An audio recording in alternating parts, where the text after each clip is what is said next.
Hi friends, అందరు ఎలా ఉన్నారు? బాగున్నారా? నేను బాగున్నాను ఫ్రెండ్స్. ఇదేమిటి అనుకుంటున్నారు? ఇది వంకాయ కూర, వంకాయ ఫ్రై. చాలా చాలా బాగా వచ్చింది వంకాయ ఫ్రై. నేను దీని రెసిపీ షేర్ చేసినాను. లాంగ్ వీడియో అనుకుని వదిలేయకండి, చాలా చాలా టేస్టీగా ఉంటుంది. ఎంత బాగుంటుందంటే ఇందులో వేసిన పౌడర్స్ అలాంటివి చాలా చాలా బాగా వచ్చింది. ఉల్లిపాయలు వేసాను, పచ్చిమిరపకాయలు వేసాను, ఇందులో వేయవలసిన మసాలా పౌడర్స్ అన్నీ వేసాను. సూపర్బ్ అంటే సూపర్బ్ వంకాయ ఫ్రై అండి. చూసారు కదా అవి ఎంత బాగున్నాయో, ఎంత సాఫ్ట్గా అయిపోయాయో. చాలా సాఫ్ట్గా అయిపోయి చాలా టేస్టీగా ఉంటాయి. వంకాయ ఫ్రై అంటేనే చాలా టేస్టీ అసలు. మనం రకరకాలుగా వంకాయ మసాలా కర్రీ అని చేసుకుంటాం, బగారా బేంగన్ అని చేసుకుంటాం, వంకాయ టమాటో అని చేసుకుంటాం, అలాగే వంకాయ చిక్కుడుకాయ అని చేసుకుంటాం. రకరకాలుగా వంకాయని అయితే మనం వాడేస్తూనే ఉంటాం. బట్ వంకాయ వేపుడు మాత్రం చాలా చాలా బాగుంటుందండి. ఎంత బాగుంటుందో. వంకాయలతో ఏదైనా చేసేసుకోవచ్చు మనం. సో అన్నిట్లోనూ మింగిల్ అయిపోయేది ఏంటి అంటే మనకి వంకాయ అని తెలుసు, బట్ అంత టేస్టీగాను ఉంటుంది. చాలా టేస్టీగా ఉంటుందండి వంకాయ ఫ్రై మాత్రం. నేను వేసిన మసాలా పౌడర్స్ అలాంటివి సూపర్బ్ ఎక్స్ట్రాడినరీ. నేను దీంట్లో కూర పొడి చేశాను, ఆ కూర పొడి చేసింది వేశాను.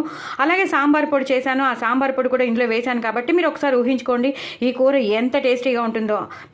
మిగతా ధనియాల జీలకర్ర పొడి అవన్నీ వేయడం కామనే. సో కొంచెం గరం మసాలా టచ్ కూడా ఇచ్చాను కాబట్టి సూపర్బ్ అంటే సూపర్ ఫ్రై అండి. ఒకసారి మీకు ట్రై చేస్తేనే కదా తెలిసేది. ఒకసారి ట్రై చేయండి. నా ఛానల్ మాత్రం సబ్స్క్రైబ్ చేసుకోవడం అసలు మర్చిపోద్దండి. ఇంత టేస్టీ అయిన ఫ్రై అస్సలు వదలొద్దు. సాయిబాబాకి చాలా ఇష్టమైన వంకాయ ఫ్రై కదా. సో తప్పకుండా చేసుకోండి. చాలా ఈజీగా చాలా టేస్టీగా చేసేసుకోవచ్చు. సూపర్బ్ ఎక్స్ట్రాడినరీ ఫ్రై అని చెప్పచ్చు. అలాగే పప్పు, ఆనపకాయ పప్పు, ఇవి పచ్చిమిరపకాయలు డెకరేషన్ కోసం అనుకోండి, ఎవరు తింటారు ఇప్పుడు. సో అదనమాట. సో సూపర్బ్ అనుకోండి. ఇది తప్పకుండా ట్రై చేస్తారని అనుకుంటున్నాను.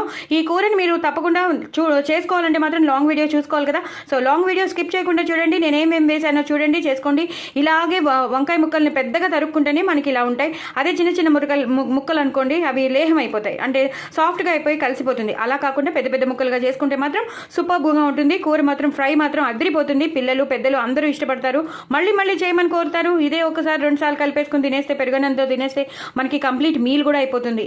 ఇంకా వేరే పప్పు చారు కూర వేరేది ఏం చేసుకోక్కర్లేదు, అంత బాగుంటుంది. రసం కూడా చేసుకోక్కర్లేదు, అంత బాగుంటుంది. మరి ఇంకెందుకు ఆలస్యం, తప్పకుండా నా ఛానల్ సబ్స్క్రైబ్ చేసుకోండి, సపోర్ట్ చేయండి. అలాగే నా వాయిస్ ఓవర్ కనుక నచ్చినట్లయితే ఒక్కసారి లైక్ కొట్టండి, కామెంట్ పెట్టండి.